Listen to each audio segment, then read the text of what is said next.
Where people go very wrong, I feel, is reliance on probability.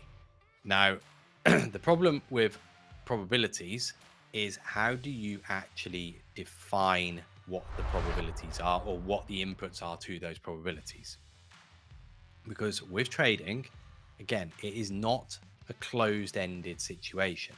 There is not a result at the end which will either confirm nor reject the probability of something happening. Think of a game of poker. You have a probability of winning with a certain hand. At the end of the game, you find out whether you won or not. So you can say, right, this probability directly results in this. Whereas you don't know where the end of a trade is. So they have multiple outcomes.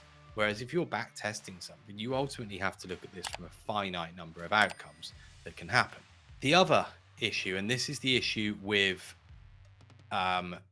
variance, which I'm going to come on to, is the issue of probabilities don't explain how something happens.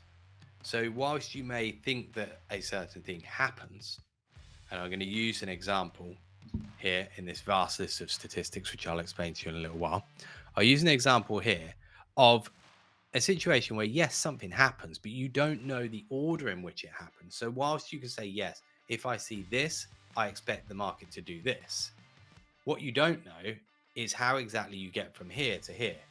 The assumption is it's a straight line, and that's what everyone would like to assume, but it generally isn't. And so if you don't know how it gets there, the probability isn't actually that useful and can often be counterintuitive. And I'll show you exactly how this one is in just a moment. And the other thing probability doesn't do is account for variance. What I mean by this is the order and the sequence in which a probability plays out is not necessarily in line with what you would expect. The easy example here is a coin toss. It's a 50-50 bet, right? So theoretically, the coin will go head, tail, head, tail, head, tail. Now, you could have a situation where over 10 flips of the coin, it lands 5 tails, 5 heads. But what that doesn't tell you is the fact that it might have landed tail, tail, tail, tail, tail, head, head, head, head, head. That's what I mean by variance. So you've got to the same point, you've got to the same probability of outcome, but it's the way that you've done it. And that's what creates a problem with taking on trades and the reliance on win rate or back tested win rate of certain types of trades. So let's go and have a little illustration of this. This was a set of statistics that somebody made for me back at the beginning of 2016. And what the numbers tell you on here is the number of days that have been considered for this. So one part of it is 250, so the most recent year, which in this instance was 2015. And then the next bit is 1500, which is the previous 10 years. Sorry, not the previous 10 years, previous 6 years. So you've got previous 6 years trade and the previous year's trade to assign probabilities of certain things happening. Now, the coding here, what it means is if you open inside range, the market will trade to yesterday's VPOG, so the highest volume traded price of the previous day. And this has a 70% chance over the last 6 years of doing that. Brilliant. This seems reasonably easy to do then. If you open in range, you get in and you play the market to the VPOC, 70% of the time the trade works. As a another version of this, which the statistics again can skew your views, this is the initial balance. So the first hour of trade in the S&P, the market will trade beyond the extremes of the first hour of the trade, beyond one of the extremes, 98% of the time. Now, that's a statistic that is somewhat counterintuitive because this then suggests you've got a really high probability of it breaking the high or the low. And so, what that's actually saying to you is you've got a 50-50 chance of it breaking the high or the low, but it will break one of them almost every time. And in fact, playing for that trade actually has a negative overall result because you don't know which way it's going to go. So, if you always play to break the high, of that 98% of the time that it breaks either, you would assume that 49% of the time it breaks the high. So therefore, 51% of the time, it is going to either break the low or not break either. And so there you have a problem with that trade. This is why statistical reliance is not always a good thing. Let's give this a little test then and go and have a look at an example. I took the S&P. I set this up a couple of days ago. So I then went back and looked at a couple of days prior. And this is what we've got. Sequence of 4 days. So roughly adhering to the statistic, where we open inside of the previous range, and the trade is to go back to the VPOC, the highest volume traded price, which is the green line from the previous of each day. So this little green line just here. So in each of these, you could take this on as a trade. You've got a 70% chance of this working out. But the problem with statistics then is how they're formed.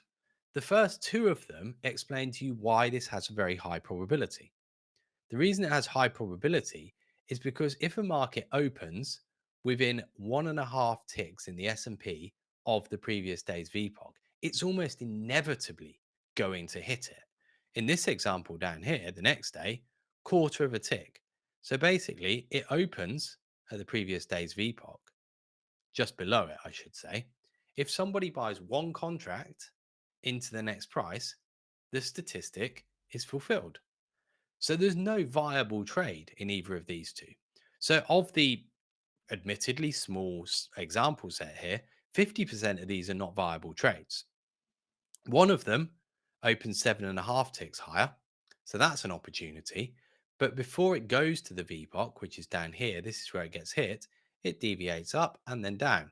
And it goes around about 16 ticks offside. 16 big ticks, that is, in the S&P. So now you've got a trade that carries an unknown risk for a 7.75 tick winner. Again, whilst the probability of it working is very high, the viability of taking this on as a trade is not really there. And the one trade that you would want to take on, the one that is last in the sequence, 100 ticks or 101.5 ticks available in this trade, does not fulfill it. And this is the problem with statistics, that part of the reason that that statistic shows a high chance of it happening is because of the number of times that a market opens right by the previous day's VPOG, where everyone was happy to trade. Now, on the times that you actually want this statistic to work, where there is a decent payout, because you've moved so far away, you've actually increased the chances that you're not going back there. And the fact that it's moved a long distance, we all know why, SVB, creates a situation where it's not going to go back because the external factors, the news story that's out there, become the cause of the drop. So that's the problem with reliance just purely on defined statistics that take finite inputs. And you also have the problem of variance with statistics. And so what you need to be getting away from is this reliance on a trade working in a certain situation or working a certain number of times. So give another example here. This would be a trade with a 60% win rate. Now, you could take this trade on, and theoretically, you're going to make money over time. You've got a 60% win rate. So if you take a 2-to-1 risk reward on this trade and you take it 20 times, you are going to make about 8 grand. You're going to make £1,000 on 12 trades. So 12,000 minus the loss of 500 on 8 trades. So minus 4,000. That gives you an $8,000 total for these trades. Wonderful. All makes sense. The problem that you have, of course, is variance. You don't know in what order you're going to make that money. And if you start off with a $2,000 account, as you see here, you can have that extreme variance where you lose. You end up losing your account before the probability starts to swing in your favor. So whilst the probability absolutely makes sense, and this is an entirely viable trade idea, you may not get the chance to execute this. And this is the problem with probability or reliance on probability, that something may work and something may have the probability of working very favorably, but the environment that you're in changes that. The situation of this individual trade is different to the overall probability. Each individual trade, you have to remember, is distinctly of its own and has a binary outcome. A trade ultimately has a 50-50 outcome. It will work or it won't. So you can work probabilities out of things, but that doesn't change the outcome of an individual situation.